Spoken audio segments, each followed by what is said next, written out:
Welcome. I'm Kinetic Symphony. I hunt down and report on weird and true mysterious stories, from glitches to the paranormal.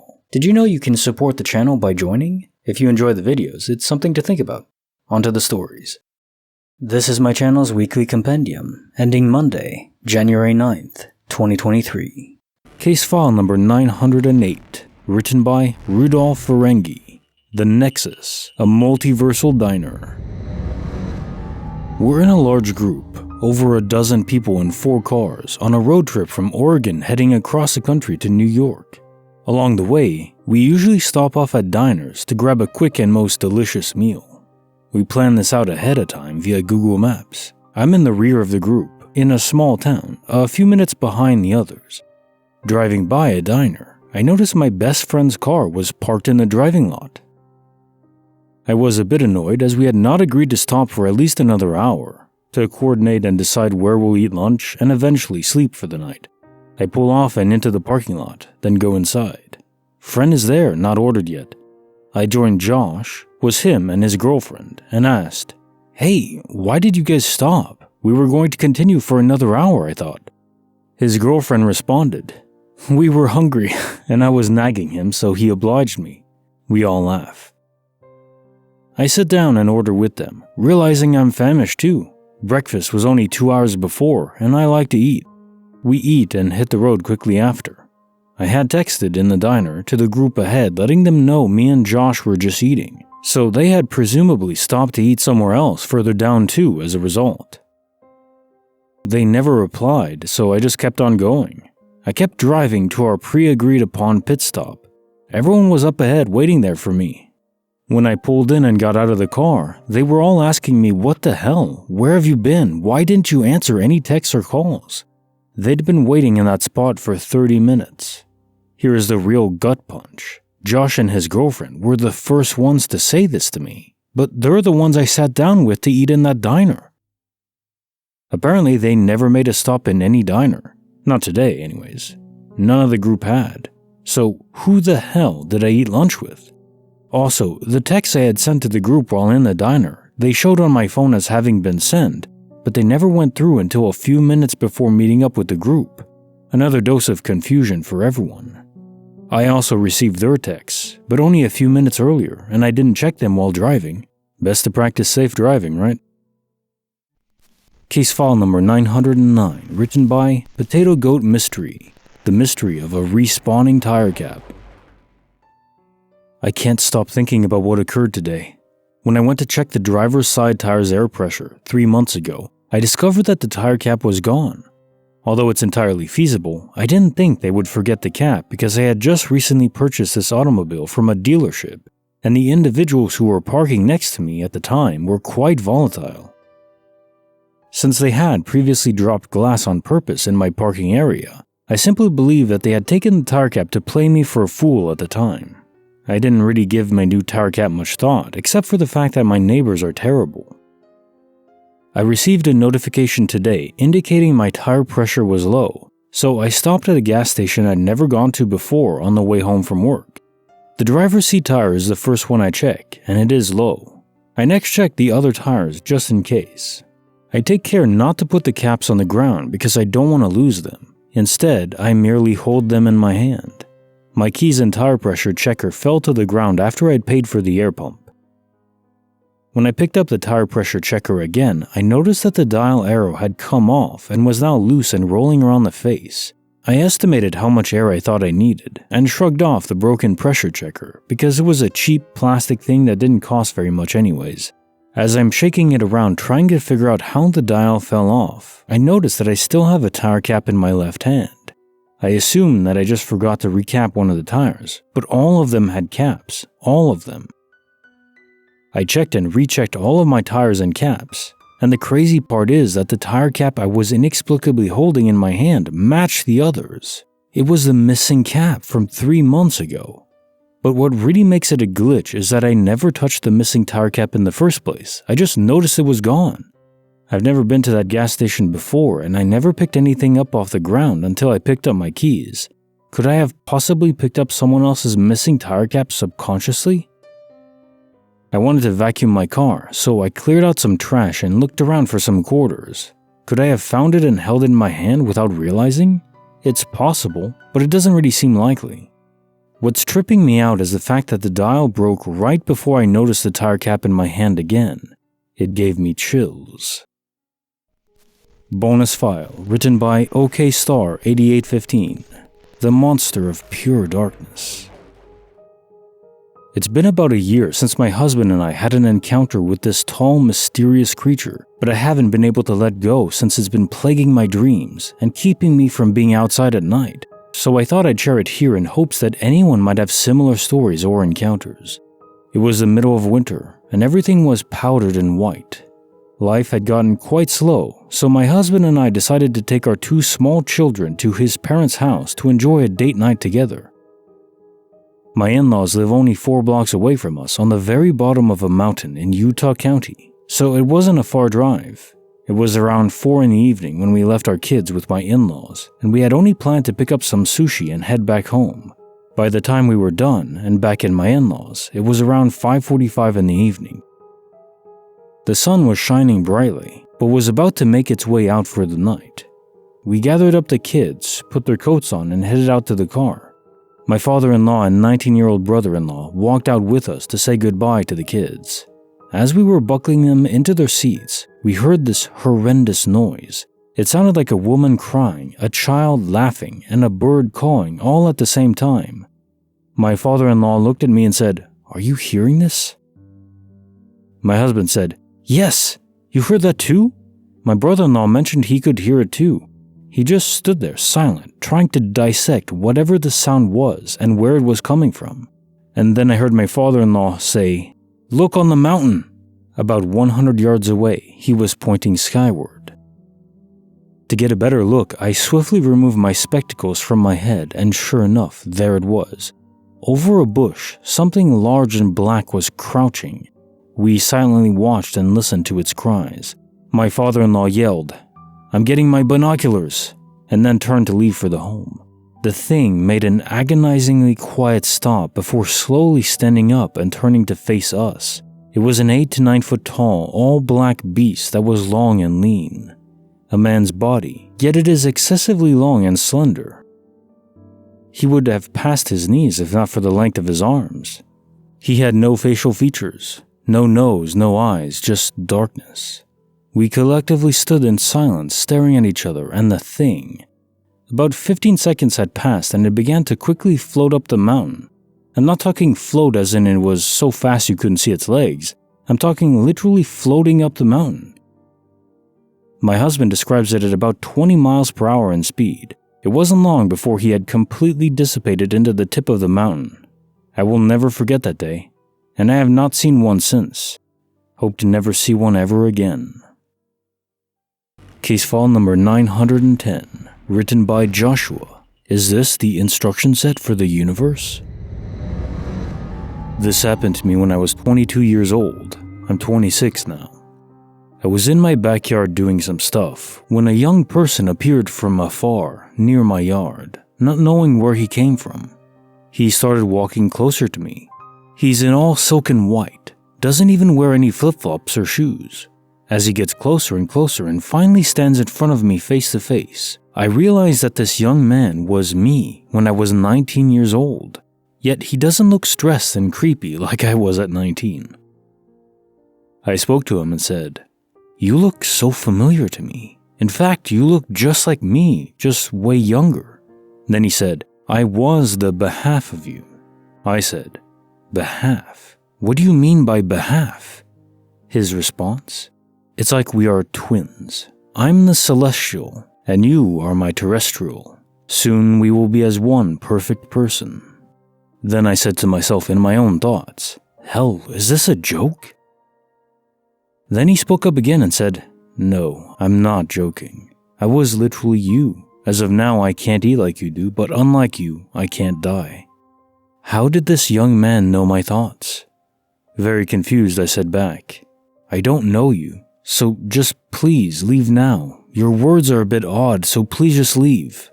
The chilling response, "You can't accept this fact for now, but soon, when you meet the Creator, You'll be open to this and know I was right." Then he just vanished in front of me. I started to think that the creator he spoke of, and celestial and terrestrial, all of these words that I can't get out of my mind. I searched about this for many days, and it was a link on some Bible website. There was just something there. It stated that God created people to be good and others to be evil, and he also created people for corruption and incorruption. I don't know, Mr. Kinetic Symphony, but maybe we are just NPCs for the so-called God as a creator, on his own story as a simulation. And this Bible thing is the manual and settings or instruction set. Case file number 911, written by Katie, The Ghost of Time. When I was a child, I had no idea that my dad had been adopted. My grandma didn't want us to know. I'm one of 5 children. When I was 14, my grandma got really sick really quickly, and my parents decided she was too sick for me to visit her. I was very upset about this and was devastated when she passed away. The funeral took place, and my granddad told me that he and my grandma had adopted both my dad and his sister. This was news, but didn't bother me as my grandparents were always there for me. A couple months passed and life moved on. I live in a market town in central England, which my grandparents visited numerous times. I was walking up a hill in the town center when everything suddenly went totally quiet and everything slowed down. I then saw a group of people walking past. The only one I could focus on was my grandma.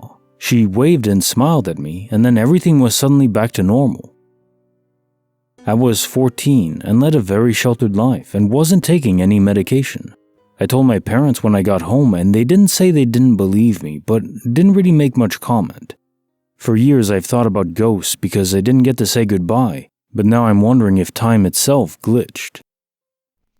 Case file number 912, written by Bonita248, The Christmas Gift Jitters. So, for a few years now, I've been experiencing quite a few glitches. However, what happened the other night takes the cake. I don't really know if this is paranormal or a glitch, but here's the story. Christmas was Sunday, and yes, very exhausting. With 4 little ones at the house, I'm sure you can imagine. Well, although I don't have much money, I made sure I put a ton of thought into what I would be gifting each child. So, the 2 youngest are little girls, aged 6 and 8.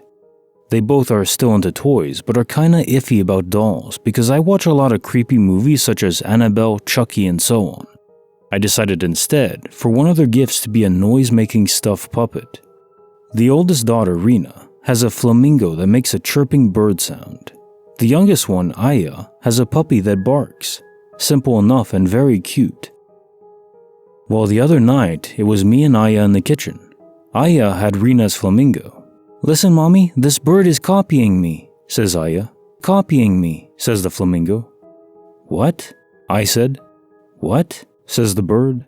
And it went on in such a way, repeating us, until Aya finally decided to turn the damn thing off and throw it away. So I was telling her that I didn't know that the flamingo had that feature. She said she didn't either, but it was creepy, and she didn't want to play with it any longer.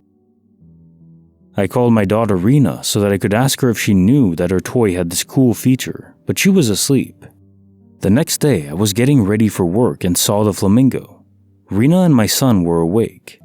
While I had it on my mind, I then asked Rena about the toy, and she said she didn't know either.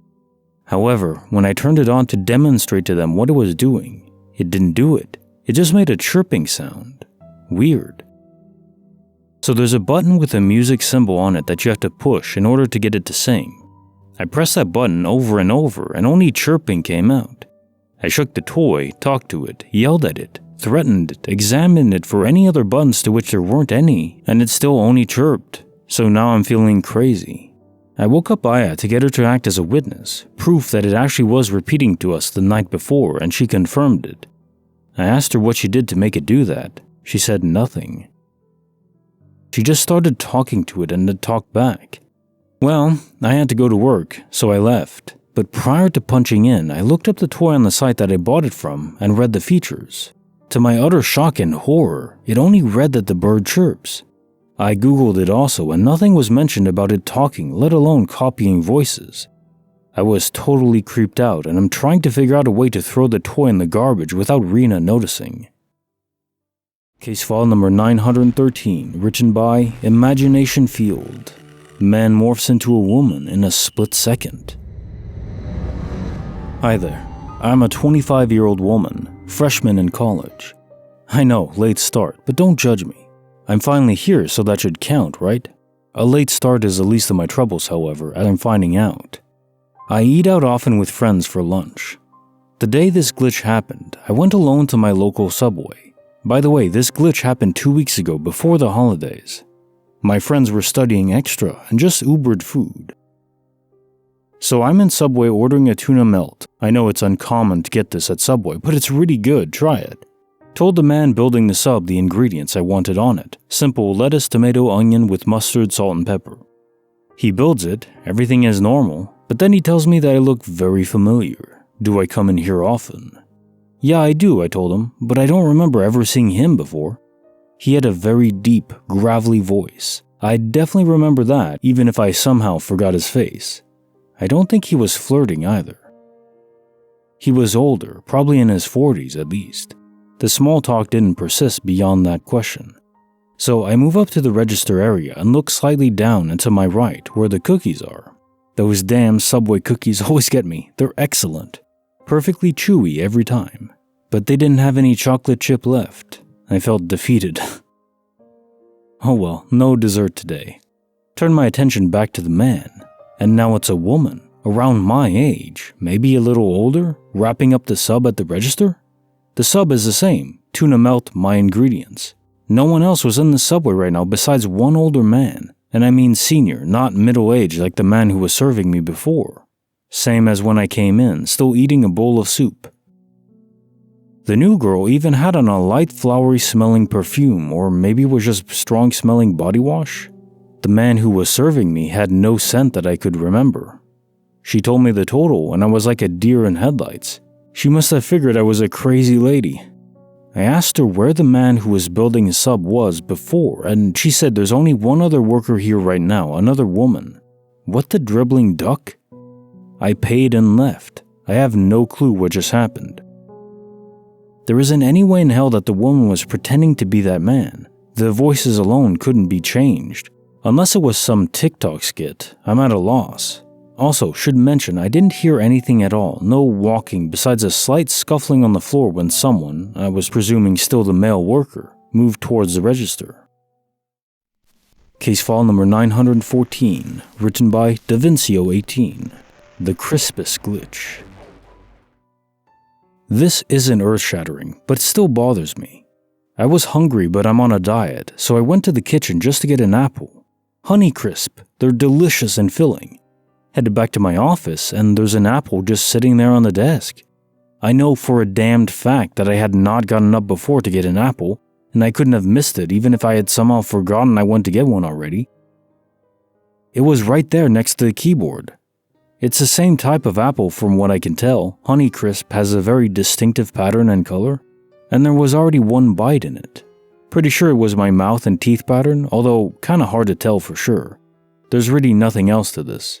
I went to get an apple, and an apple had already appeared from thin air, as if conjured from my own mind, right next to my keyboard. Creepy file number 74, written by Anonymous. Safety is paramount. First, I want to say that I live in a big city. I want to keep my identity and location, all of that private for reasons that will become evident. But in general, I value my safety. The first question I asked my landlord before renting this apartment was if I was permitted to change the locks and add a second deadbolt lock. Not only did he say yes, but he offered to make the changes and add the deadbolt for free. Now that's a good landlord. Security is paramount for me. I also carry pepper spray when out and about just to be extra safe. I make do. So I work standard hours, 9 to 5. I leave early for work as I have to catch a bus and a subway. It's about an hour-long commute, give or take. Always been uneventful, and I've been working this job, living in this apartment for a while, years. Very satisfied, until 2 days before Christmas. I didn't take off from work. I had one day I was allowed to, but it could either be Christmas Day or New Year's Day. I picked New Year's. Normal day at work, no stress, not very busy. Taking the bus home after the subway, and I entered my apartment. Both the deadbolt and standard lock were still secured. As soon as I entered the apartment, however, I knew someone had been in there. Keep in mind, while there are physical locks, there's no alarm system in the building. There's no doorman either. I value security, but I'm not a very wealthy girl, so that's a compromise I had to make. How did I know someone had broken in? The furniture was out of place, all of it. My couch is oriented directly towards the TV in the living room, not at an angle. But now it was almost at a 90-degree angle. The coffee table was changed in angle as well, to match the new couch's position. The dining room chairs were moved out from under the table. But here's the strange part, nothing was stolen. I called the cops immediately and they told me to wait downstairs in case an intruder was still inside. They came over quickly and did a sweep of my apartment before escorting me back inside. They asked me to look and see if anything was stolen, but I couldn't find anything missing, and I still haven't been able to. Not that I could tell for sure then, I looked quickly because I felt a bit pressured. They said they found no one, no evidence of a break-in, and I told them nothing was taken, that I could tell. I have one camera, all I could afford, but I have it in my room. No one went in there. Footage is backed up to my cloud. Only thing I can think is the landlord had spare keys, came in to move my furniture around and then left? Why? He has to announce 24 hours in advance before entering my apartment. The next day I called him and asked if he entered my apartment. He denied any knowledge of that, but did sound concerned. If he was faking sincerity, he'd deserve an Oscar award. I feel sick. This is a great apartment and I don't want to give it up, but how can I feel safe now? It's been a few days. I've been staying at my friend's place. She's such a sweet, understanding friend. I'm honestly blessed. I need to figure out what I'll do. I can get more cameras and a door jammer so no one can get in, even with the keys. That way I can still feel safe at home when I'm there. Maybe a dog too. File number 915, written by Give Me Warm. The glitch that almost cost me a fortune. Girlfriend and I were rabid poker fans. We routinely travel to Vegas to get our game on, and attend a few local events too. In our spare time, we practice with play money, as in a few $100, nothing critical, but enough to keep the blood pumping and the choices realistic. We're at the table with cold drinks. To be clear, we're both a little tipsy, but not drunk. Make of that what you will. I'm dealing out the first two cards before the flop. We both examine them. I had ace-3 suited, spades, not the best, but not the worst either, straight potential. I'd raise here even before the flop, as I'm the big blind. My girlfriend loves pushing the ante when I'm the big blind. I deal out the flop, 3 community cards on the table for those who don't know Texas Hold'em. Ace of hearts, queen of spades, and king of spades. Very good flop for me, especially given that my girlfriend already raised me considerably before the flop. I know her moves. She probably has a mid-range pair, if that. Here comes her bluff. Yep. I just call. I don't want to make my position too obvious. Flip to the turn, ace of diamonds. So I have a set of aces now, although it's a strong board potential for her too, but I'm not backing down. She bets. I call. River comes, ace of clubs, one of those exceedingly rare boards, but now I have 4 of a kind and aces. Hard to beat that, right? The best part, my girlfriend assumes I must be bluffing. There's no way I have the other ace, the ace of spades. I assume she thinks. Well, she bets high. I raise with no hesitation as she's trapped now, and I can see that twinkle of fear in her eyes. Adrenaline spiked, playing the, now you're probably wondering how I wound up here, meme. Only, I look back at the board and what was the ace of hearts is now a 2 of hearts. The board now reads 2 of hearts, queen of spades, king of spades, ace of diamonds, and ace of clubs. My personal 2 cards are still the same, ace of spades and 3 of spades. I'm a lucky son of a gun because she folded after my large raise. Pretty sure she had me cooked with at least 2 pairs. It's rare she folds, but she had good instincts, and I wasn't actually bluffing. Until technically I was because reality shifted the ace to a 2. Girlfriend didn't act like that card changed, and I didn't exactly feel like bringing it up to her. I still haven't. Imagine that. Hey, honey, did you also see the card on the table morph into an entirely different card? No, honey, but I found these divorce papers. Case file number 916, written by Alfie Melmack. I was abducted by aliens.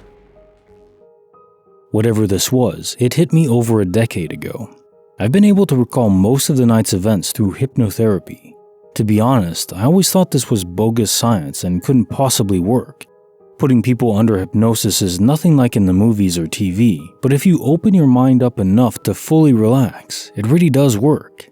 The reason I even attempted this is at the persistent suggestion of family members after I told them about the blank day. I told them this years ago, soon after it happened. Again though, back then to me, it was nothing more than a missing day. I had gone to bed Wednesday and woke up in bed Friday. No signs of ever having left my bed.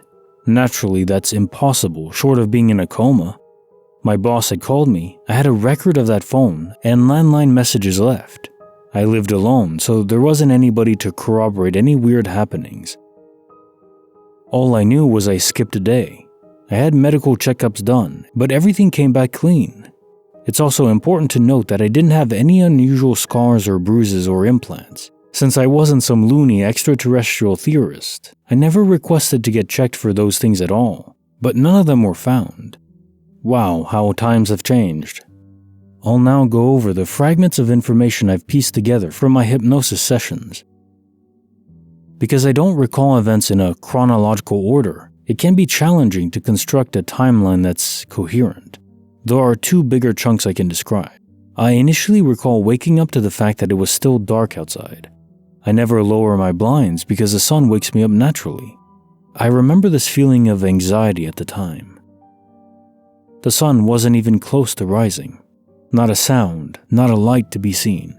Then, abruptly, blinding white light appeared outside my windows, as though a switch had been flipped. It was very sudden. The light was exceedingly white, like what you'd find in a hospital hallway, but magnified 1,000 times, and that's the key to what I remember. It is impossible to mistake this for sunlight. Disorienting is the only word for it. Well, terrifying too. There was no sound. It was only, as that overused term can accurately present, deafening silence. That's all I remember up until I presume a long time later, because there was now sunlight outside. I remember still being in bed, but I was naked. I always sleep in pajamas, keeps my skin healthy. Who undressed me, or what, and for what? As I said before, there were no markings or bruises, scars, or implants. Nothing was done to my body as far as anyone could tell. If this is an abduction by aliens, they certainly don't need to leave behind evidence that they examined a human body. But beyond knowing that I was naked and it was sunny out, I felt a weight on my chest. It's a bizarre thing to recollect. I could move my arms and legs but couldn't lift up my chest. That's all I got. Well, I also have a very short memory again for what I think is later in the timeline. It was still dark out. Who knows, it might be chronologically the first fragment. All I can remember from it is darkness and cold air. In every memory, I recall no sounds whatsoever. Maybe that's a failing of hypnotherapy? It's not perfect, but it's given me more than what I had. If anyone has suppressed memories they want to dig up, I recommend it. Although, at your own peril. Having this knowledge has not made me happier. I'm unsure of how to handle it. Does it imply that I was kidnapped or suffered a mental breakdown, taken to an alien ship and brought back? Which is it? Whatever it was, I believe my mind decided it was best to forget about it. And then the other part of my mind later on said, screw that, let's dig the terror back to the surface. Because yeah, that's my brain for you. Bonus file, written by John the Man, The Translucent Force. I think I have to move. Let me explain. I'm a father of a beautiful wife, 3 children. Both my sons and 1 daughter have told me separately the same story. They wake up in the middle of the night, full of fear, and at the base of their bed they see a translucent shimmer in the shape of a human. Then yesterday, I saw it too. The best way to describe it is translucent yet with a ribbed edge, like the edge of a puzzle where they all intersect together but in 3D. You can tell the general shape, but that's about it. I have a camera in my room. It did not pick up this translucent thing, only myself bolting awake suddenly and then staring transfixed for several minutes in the same spot. It's unnerving mostly because from my memory it was only a few seconds before it faded away. Yeah, we have to get out. What the hell? Case file number 917, written by Nordic Brewski. Evidence of my invincibility. I work construction year-round. Don't want to give too many details out regarding my work, but suffice to say there are a lot of power tools involved, heavy equipment, materials, and large structures. I always work with a team, even later in the evening, as was the case in this event, but there was still light out. We rarely ever work when it's completely dark. There's someone working above me, and keep in mind there's no floor in place yet. There is a makeshift platform to walk across, but that's it. Huge gaps in both sides. We all use workmen's belts to carry around various tools. Don't often need to use a hammer, but it all comes standard on our belt. Somehow, the guy above me's, new guy naturally, hammer, comes loose and falls down between the gaps. Technically, this was my fault too, in what happens next. No one is supposed to be under the floor segment if someone is up above. Truth is that in the construction industry, it's rare not to cut some safety corners, but it is reckless. Even though I had my safety helmet on, it didn't help in this case. The hammer happens to fall down and lands squarely on my kneecap. I was bent down to pick up some waste scrap near the frame of the wall. I saw it fall in that second between entering my field of vision and colliding with my knee. "Hey, watch the frick out, loose hammer!" I had no time to react. The hammer was on my knee before he even finished the sentence. I heard the light thud mixed with a sharp, snappy, crunching sound as the hammer impacted my kneecap. Then I felt the indescribable pain. I felt myself a nanosecond away from passing out from the shock. Then, like nothing at all had happened, the hammer was now beside me. Other workers rushed to check on me. The new guy up top literally jumped down from his stomach on the platform all the way down. No doubt he was freaking the freak out. No pain, no evidence the hammer ever made contact with my knee. Nothing, just nothing whatsoever.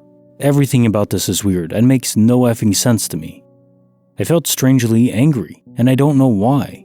Not at the new guy, maybe a little, but stupid accidents eventually happen. I don't know, not knowing what happened. Everyone nearby said they heard the impact.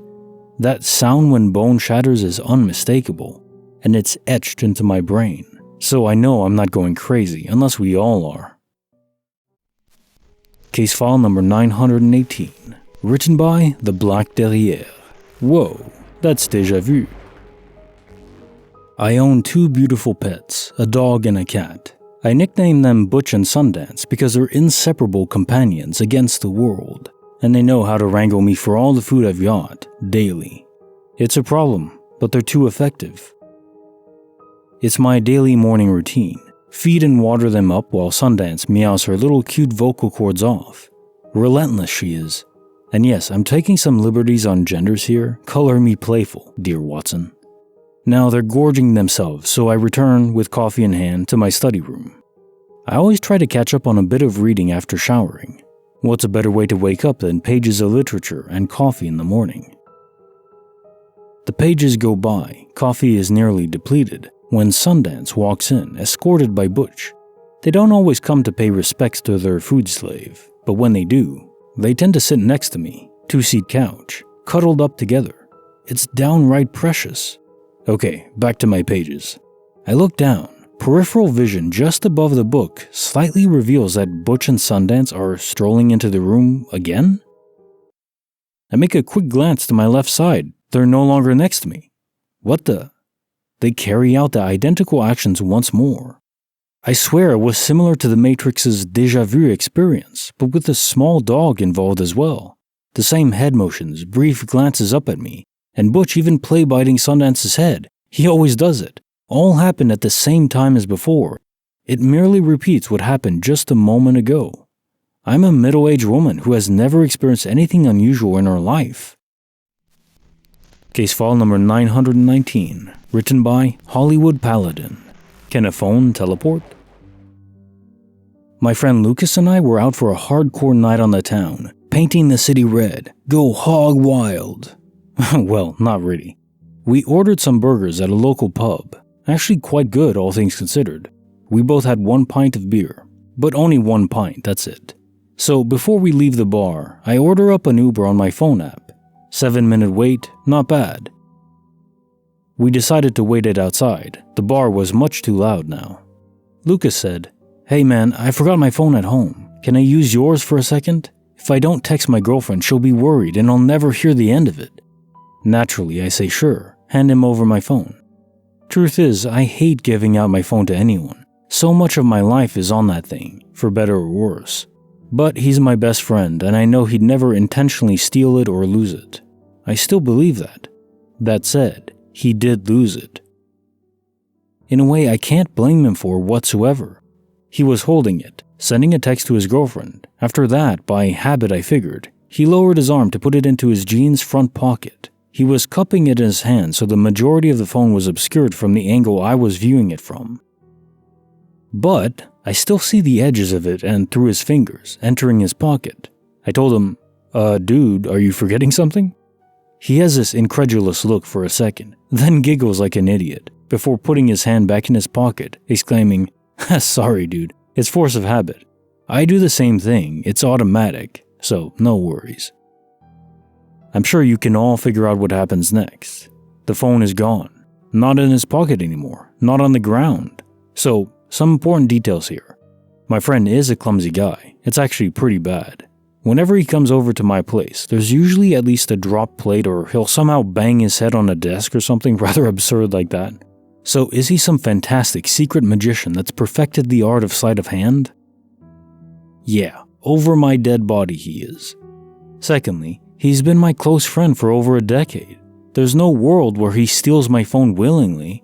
Oh sure, I know what some will think. Lucas is a master thief. This is his long con to steal a 2-year-old phone from his best friend using expert sleight of hand skills. I don't buy it, sorry. Of course, that doesn't leave me with any rational explanations. What the frick happened and where is my phone now? For those wondering, we got home fine that night. The Uber driver didn't ask to see my phone, thankfully. It would have been a very long walk home otherwise. Case notes for file 908, the Multiversal Diner. Placing myself on this road trip, which I want to take road trips, a whole bunch of them coming up. Maybe this year, next year, we'll see, on a motorcycle. But, placing myself in that position, you stop at a diner and you're interacting with your friend. Well, and his girlfriend too. How disorienting would that be? Are they trying to gaslight you? Is this some weird prank? A lot of these glitches could be pranks in a certain sense, but unless they're revealed to be so, it's just malice, it's just mean. I don't think your friends would do that to you. I don't know them, obviously, so that'd be something you'd have to know. But still, I have to discount that this is a prank, especially if they didn't tell you. And hell, even if they had intended to be a prank, I don't think it could be, because of the text. The SIM cards are encrypted with specific codes, and I think they would differ by parallel universe. They're so hyper-specific. You couldn't just bring a phone into a new universe, and even if it's almost identical, there'd be slight differences, including the random encryption used for a SIM card. Otherwise, people could just intercept people's data and text messages and calls and so on. The fact that the text messages didn't go through to your friends or to you until a couple minutes or a few minutes before you actually met them, to me means that they weren't connected in the same universe. The phone simply wasn't registering them. It's curious because this isn't universal peering. This is a step beyond it. It seems like you were actually occupying an actual different parallel universe. Without quantum immortality, your whole body went there, including your phone. So it wasn't just your soul. I don't know how that happens. I mean, maybe a wormhole? It's like in SG-1 where Daniel touches the quantum mirror and is just transposed to a new universe entirely. I mean, that should be quantum immortality, but in those cases, it's just the soul. When the physical body dies in one universe, then it's moved over. The soul just hops to a different host in a certain sense. Like a Gua'uld inhabiting a different body. Needless to say, you were in a different universe. That is my gut instinct here because of how the text messages interacted. How you got there, I don't know. Maybe a wormhole? There's plenty of them all over the place that carry us forward in space-time, but I guess to a new parallel universe? Why not? Case notes are file 909, the mystery of the respawning tire cap. Well, assuming you had bought a new tire cap to replace the one that was lost mysteriously, then yeah, this would be quite a weird glitch because it seems like it duplicated itself. It is possible that somehow it wound up in your car, like you said you were fishing for change or something, cleaning out the car seat. Maybe it was in there and you just didn't realize you picked it up. I wouldn't discount that as a possibility, but otherwise it's just a simple disappearing act and then re-render. Happens all the time. It's really such a simple, innocuous glitch, and yet people ignore them. I think it happens so frequently, but people just don't want to acknowledge it. They just discount it. They say, oh, it's my mind playing tricks on myself. No, I don't believe so. I think the universe is very weird, and a little unstable. At least this one. Case notes for the bonus file. The monster of pure darkness. These sightings of very tall, slender, faceless creatures, the Indians call them stick Indians. There's sightings of this in Australia, all over the world. So it's not located purely in the Americas. Wonder what they are? Some type of human that evolved separately? Seems unlikely. It takes so long for that to happen. Different species altogether? Aliens? I mean, I like the aliens part. Maybe we'll never know, but I guess that's kinda fun. Keeps the mystery alive, which, what's life without mystery, right? And my notes have ended. This is the first video for 2023. Pretty cool. I'm excited for this year. It's gonna be awesome. If you liked the video, give it a like, subscribe, hit the bell, get all video notifications, because you know you want them. See you tomorrow. Case notes are file 910. Is this the instruction set for the universe? That is a fascinating way to put it, to state it as the manual for the universe. Thing that's always in the glove compartment of any car. Not many people read it, right? But they probably should. It's an interesting thing to think about, God, the creator. If you come at it in the sense that we live in a simulation, it makes it hard to piece together, but who knows? I mean, maybe it is God that's like, spoilers now. In Supernatural, there's Chuck, where I think if God exists, it would probably be akin to something like that, a sentient being that has all this knowledge and power. If you're alone, and all you can do is create other things that you can predict, well, you can't really get much out of that. You'd want to be able to create something that has its own spark, that has free will. It's like being able to create a bunch of books or movies, but always knowing exactly what's going to happen. If you create it yourself, it's not as engaging or fun because there's no mystery. And I would imagine most people here love mystery. It's that nature of it where if you love mystery, no matter how much power you have, I think it's universal. I think if aliens exist too, they love a good mystery. Who doesn't? What doesn't? I guess is a better question. So yeah, I think if God exists, he would be probably bored and trying to create stories for himself. That's the best part of life. And I could see within the story that there would be an instruction set, something given to make sense of the world, for the characters in it to partake in, have a guide. It's a neat idea. Now I don't know if that's actually the Bible, maybe it's more of a creation of man. Maybe it's intuitive, innate in all of us. I think we have a proper sense of right and wrong, baked into us. Even people who are evil, I think they still know right from wrong, they just choose to act against right. Case notes are file 911, the ghost of time. Right, so it could be a ghost, the fragmented essence of her soul lingering behind. Though as you describe it, it sounds more like a time slip. And the fact that she recognized you is fascinating. Somehow you were incorporated within this timeline. Or maybe she was just very friendly back then. Makes me wonder if the soul can time travel more easily than the physical body. Maybe it was simply your soul that was inhabiting the person back then, and your grandma knew that person, so of course interacted politely with them. That would make sense. And the soul does seem to be able to navigate through universes and time and space much easier than the physical body. The physical body has to deal with the Lorentz transformation and time dilation and the Higgs boson field and, limiting our movement through space-time, all that kind of physical stuff. The soul, however, seems uninhibited. Even if we don't live in a buffered universe, the past is the past. It's already been written. So going back to it, resuming from replay from the past moment, sure, why not? It shouldn't affect anything in the future. It's a different timeline or just a saved game state, sort of. But going back and experiencing it, sure. The information's there, as long as it's saved. Case notes for file 912. The Christmas gift Jitters. Oh my god, that movie, the Child's Play, I think it was. As the first horror movie I saw, maybe I was 9. My mom didn't want me to watch it, but my dad let me, so, thanks dad. That's okay. But damn, it terrorized me.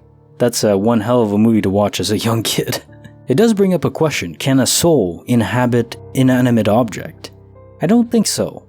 I think a soul, an echo, a fragment left behind, spirit, whatever you want to call it, the part that's not physical of us, that can still control physical matter, well, that's the thing. It can move objects and make things shake and disrupt the EM fields and electronics, but I don't think it can like enter an object and control it in the sense of like it could a human being. For one thing or another, there's no brain to control, there's no nervous system to control, so if it can take possession of an object, it's basically the same as us just lifting an object around. It's not really controlling it.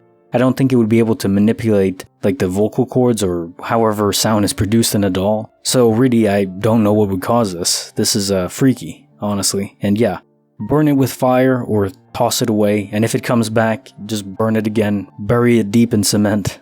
And you've reached the end of my notes. Another cool video, I think. If you like it, subscribe, hit the bell icon, get all my notifications, more videos to come. Onward to infinity and beyond with the platypus. Case notes for file 913. A man morphs into a woman in a split second. It's interesting that he thought you seemed familiar, but also that you heard him. He was interacting with what you told him to do, so he built the same sub as the woman in the real universe. As far as I see, what I think happened here is the subway is probably a nexus point for universal sight, and you were both connected to each other.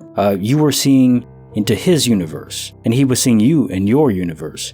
It was just universal peering, like a connection between devices. You're not actually in the other device, you're just connected. But it would be funny then, because that means that you were talking and the girl in the original universe, the one that you think a man morphed into a woman, well, she would hear you answer the question that the man asked in the other universe that you were simply seeing. So she would indeed think you're crazy. Like, why is this girl telling me that, yeah, she does come here often? I mean, okay, good to know. I never asked. She didn't. The man did in his universe. But indeed it does seem like there are areas in the world where the membrane of the universe, or the multiverse, whatever separates the parallel universes, or at least the one right next to us. I don't know how many, in what dimension, like how many, is it a sphere, there's multiple different universes touching? I don't know how that works, but whatever separates us, or maybe the distance between it, is thinner in some regions. Subway seems to be a hotspot in some cases. There have been a few stories on the channel involving Subway, so. And yeah, the tuna sandwich, it's not bad. I think the chicken teriyaki is the best one though. If I have to choose just one, definitely that one. Case notes for file 914. The Crispiest glitch. Probably just multiversal duplication, I'd guess. In another universe you already had an apple, and it was just on the side of your desk by the keyboard. It poofed away in that universe and popped over here, so now it's duplicated. Yeah, you had a bite mark in it because you probably took a bite. Then the you in that universe is thinking, what the hell? I just took a bite from an apple and now it's gone. What's going on? It doesn't make any sense. No, it doesn't. Well, it does. It's just still weird. Unstable. The universe isn't supposed to be unstable. Come on now. I wonder what it would actually look like if you could see it directly happening. The only thing I can think of is the one story where there was a woman who had a pendant that returned, and she had trouble describing even what it seemed like a frame, and then another frame it was there. It wasn't like it popping in or fading in, anything like that. It was just not there and then there. Even describing it like that kind of hurts my brain. Not supposed to happen, is it? That said, the apple should be safe to eat, so get something out of it. Case notes for the creepy file number 74. Safety is paramount. This is sick. Twisted. Because it's not just outright trying to do you harm, it's trying to terrorize you. What other reason could there be to break into someone's home and make sure they know you broke in, and then take nothing, do nothing else? You're just letting them know you can come in at any time, and there's nothing they can do to stop you. And it's just to make you afraid. Maybe they'll never even come back, they just want that nagging thought in your mind. And it's the one place you're supposed to feel safe, in your home. It's terrible. Maybe someone did that and also planted devices to record you? There's some weird freaks out there that do that. Although, probably not. They wouldn't have made their presence known. They would have been incognito. If they can come and go without you knowing. Somehow picking the locks, I guess? Or maybe it was a landlord that had a spare key because you mentioned he installed it. Well, he paid for it. I guess he did it. If it was you that installed the locks, then I guess he wouldn't have them. But if he did it all, it's possible that he's the one who did this. I don't know why. There is a device you can buy on Amazon I saw, where it's a Wi-Fi controlled door jammer. It's like a bar that goes and connects to your door handle, but it'll raise down to block it after you exit the home if you enable it on the Wi-Fi. So that way no one can come in. There's nothing to pick because it's an internal bar, so you're safe when you're there or when you're not there. That's pretty good. I'd look into something like that, just to feel extra safe. And yeah, definitely get more cameras. If this happens again, you want to know who the hell is doing it. The end of my video. So sad, isn't it? But don't worry, more tomorrow. Like, subscribe, bell. Done. Case notes for file 915. The glitch that almost cost me a fortune. Well hey, at least you have a pretty good sense of humor about this wild happening. It's most likely just a de-render, switch from a different universe. In that universe you were there, playing cards the same way, but the first card revealed there was actually a 2 of hearts. This universe, it's the Ace of Hearts. Of course it just switched at the end, which messes with your brain and your perception of flow of time, which not exactly ideal, object permanence and all that. I have to trust my memory. Don't worry, you can. This shouldn't happen all that frequently, unless the instability accelerates. We'll see. The other, of course, mundane explanation is that the alcohol had some effect. Probably not. I mean, maybe you could confuse an ace for a 2 of hearts. I'm not really the best person to ask regarding alcohol consumption and effects because I don't drink at all. In my life, I've had one shot of the, it was like a cinnamony alcohol with gold flecks in it.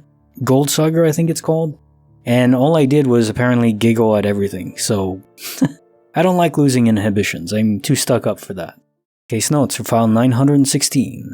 I was abducted by aliens. You know what really fascinates me most about aliens? Is that if they exist, it's direct evidence that there's more going on in the universe than we know, and that technology can advance far beyond what we have now. It's like in Civilization, if you've ever played that game, where you can advance in tech trees and culture and all that. Well, it's not fun when you're right at the end and there's no more progress to be made. So just knowing that there's a lot of room for improvement is awesome. There's something to work towards. That's exciting to me. Now, as far as hypnosis goes, I've heard it can work. But like you say, it's nothing like the movies or TV shows where someone can just put someone to sleep or make them jump on one leg or something like that, unless the person is fully open to the suggestion. It's more of enhanced suggestion than like magical hypnosis, mind control. So yeah, if you really have intent to make it work, you're sort of being guided along your own brain path. You can influence them, but no one can directly control it, which is pretty good. I'm glad that's the case. But this does mean that deep down, inside your subconscious at least, you really did want to know more. And yeah, you say that it doesn't make you happier. That's fine. I mean, it doesn't necessarily have to make you happier. Sometimes it's the curse of knowledge, right? They say that the more knowledge you have, the more sorrow follows. In a certain sense, I think that's true. But we're still compelled to seek out and solve mysteries and just understand the world. Even if it doesn't necessarily make us happier, it makes us more complete, I think. And for me, the most interesting aspect is when you describe this heavy weight on your chest, but then in that memory, it was sunny out and you were naked. Maybe you were actually on an alien ship and they were projecting a more peaceful view for you, so you didn't panic. You could still move your arms and everything, so maybe it was just your chest that was compressed or something. Maybe some advanced scanner that they use, I don't know. Spitballing, but maybe. It wouldn't be surprising if they had advanced projection capabilities. I mean, hell, we're probably going to have holodecks soon enough. That's exciting.